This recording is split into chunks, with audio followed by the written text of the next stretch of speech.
Good morning sa lahat. So, meron nga tayong tutorial, no, paano ay fix itong bug na ito. Pakita ko sa inyo. So, kapag nag-open tayo ng Crossfire, meron ng lumalaganap na parang error ngayon about sa ganitong klaseng error. So, ayan, kapag i-open mo yung Crossfire, yung lumalabas, ayan, parang nagra-run siya sa background habang naghihintay ka. Akala mo mag-open na siya, but after that, yan, itong missing shell DLL na error ay lalabas sa yung PC.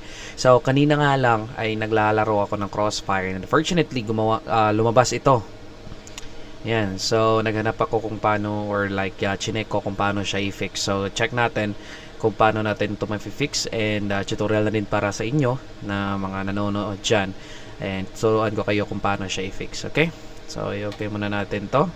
So, first things first guys, yung gagawin mo, ito, ila-download mo ito. So, ilalagay ko na lang itong link dyan sa ating description box. So, pag-open mo ng naka-hyperlink na link dyan sa description box, itong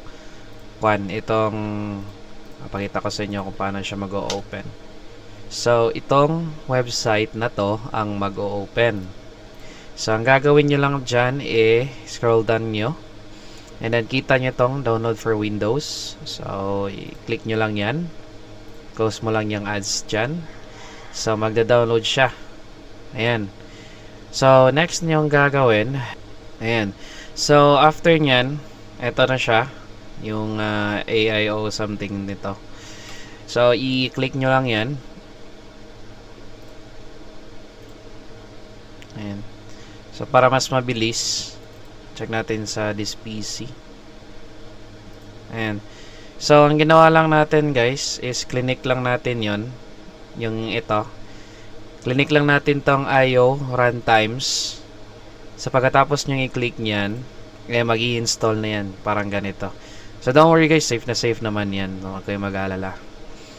And, hintayin nyo lang na mag-install siya. So, actually, yung ginagawa natin dito, nag-install tayo ng more package capacity ng iyong CPU or iyong PC para mas fast or mas mabilis. After nyan guys, check nyo lang ito, install the yan something, ito.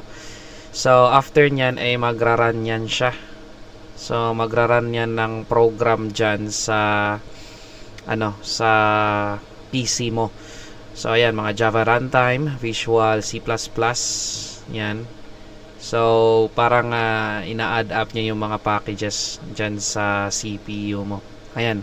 So, habang nag-install yan siya, ayan, nag-install yan dyan. Wait mo lang yan. So, itong install yon na something dito, lalabas, or yan yung i-click mo para mag-install ng mga frames dyan. So, yan, makikita nyo, parang program yan na mai-install mo. And then, ito, may mga Java runtime, something like that. So, parang add up dyan sa packages mo. So, malalaman mo na kung ano yung, tawag dito, kung anong status ng pag-run or pag-i-install mo kapag nag-e-end na dito lahat. So, wait mo lang yan. Medyo matagal-tagal yan. Of course, kasi nga ina-update yan yung motherboard mo. And then at the same time, yung PC mo, ina-update niya din yan. So, parang ganito lang. Ina-update mo yung PC mo. So, after neto, pag end na ng lahat dito, yan. So, after nyan, dyan, ang gagawin mo lang, much better, kung meron ka ganitong option, update natin restart or i-restart kapag may restart ka lang na option dyan. So, after nyong na-restart yan guys, yan. Pag restart nyo, ma-open mo yan or ma-open mo na yung Crossfire mo.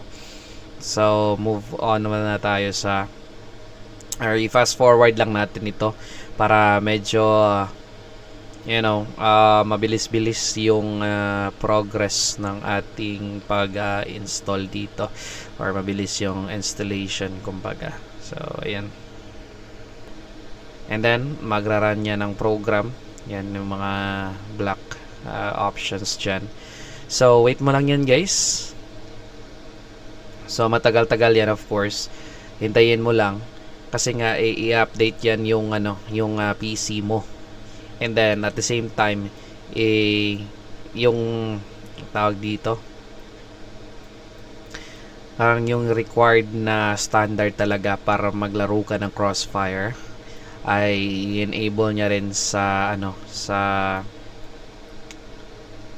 PC mo. So wala ka nang gagawin dito guys. So iparan mo lang yan dyan. 'Di ba? So hintayin mo lang yan dyan, mag-run siya dyan. Ayan. So, pagkatapos nating na-install yung mga packages doon, nirestart na natin yung ating PC. So, ayan, sa makikita nyo, wala na yung update na option bago i-restart or shutdown. So, ang gagawin nyo, of course, open na natin si Crossfire if okay na siya. So, open natin si Crossfire guys. And it should be working by now. Diba? Sana. So, fingers crossed ka na dyan muna. And then, makikita natin kung gumagana na siya. Wait lang natin siyang mag-run, no? Ayan.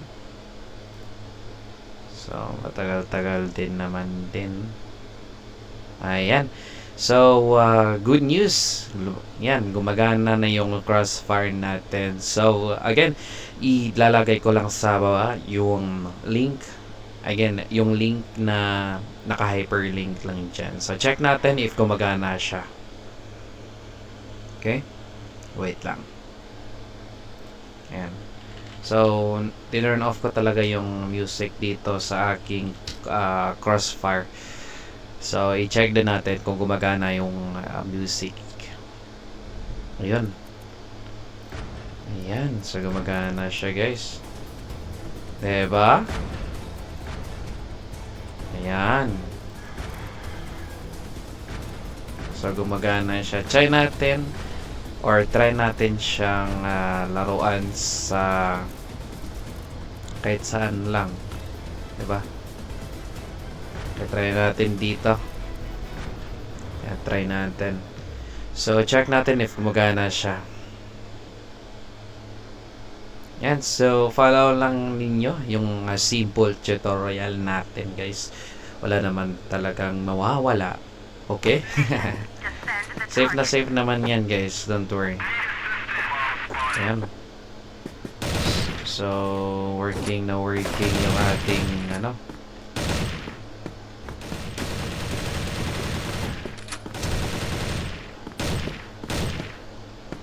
ng buhay to. Yung display ayan pa rin, hindi natin siya adjust, diba? Ganyan lang talaga kasi yung nakasetup sa akin. So try natin kung gumagana lang. Smoking bomb.